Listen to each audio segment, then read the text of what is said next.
tout, la chanson, la danse, la musique, les instruments, le côté un peu festif, le côté un peu pleuré, le côté de la famille.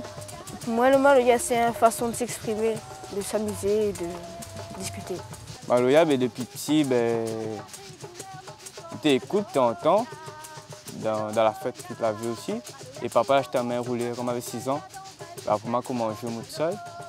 Après, m'appartient un peu l'école à la musique. C'est l'identité, c'est un affaire des marques à nous des autres pays. C'est nous l'histoire.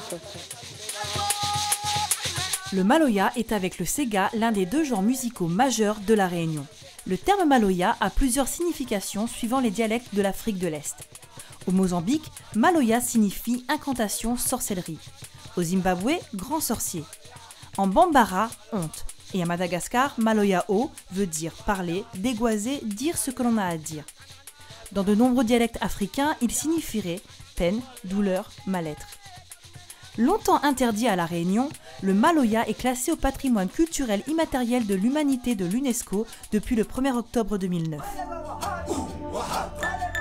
Nous sommes dans le quartier des Camélias. Sur cet espace au pied des immeubles, le groupe Fanal Loker se réunit pour une répétition. Nadège, leader du groupe, nous raconte ses débuts avec le Maloya. Je commence avec les tontons, danseuse folklorique et choriste. Ensuite, ma rencontre Christine Salem grâce à mon tonton. Nous avons commencé à chanter ensemble. Et là, le groupe Salem Tradition a été monté. Et donc, je l'ai connu les tournées pendant une dizaine d'années, tout ce qui dit les grandes scènes ici, en fin de compte. Et ensuite, je décidé d'arrêter, de faire un break, de remettre à moi un peu en question et de poser à moi les bonnes questions aussi sur le Maloya. Et des questions, la jeune femme s'en est posée avant de revenir au Maloya. Faire du Maloya, pourquoi, pour qui, mais aussi comment. Si Mala décide de faire du Maloya aujourd'hui, c'est pour monter une ouverture, montrer un autre côté du Maloya aussi. Parce que les vrais, nos ancêtres étaient esclaves, que la danse, le chant, l'appel aux esprits. Mais pour moi, on dirait que tout ça, c'est, me dit pas ça un autre monde, mais c'est un côté. Et ici, en fin de compte, cette nous vivre tous les jours, nous oublions nous. Nous oublions nous dans cette nous fait. Nous pensons que nos ancêtres étaient esclaves, mais nous oublions que aujourd'hui, nous continuons à être esclaves et nous continuons à remémorer à nous ça tous les ans.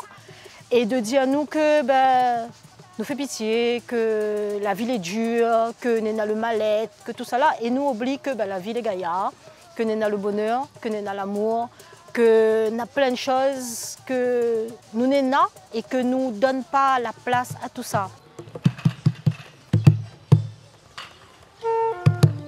Et dans cet esprit d'évolution vers un Maloya plus moderne, Nadège et son groupe laissent justement de la place avec notamment l'ajout d'autres instruments que ceux utilisés traditionnellement.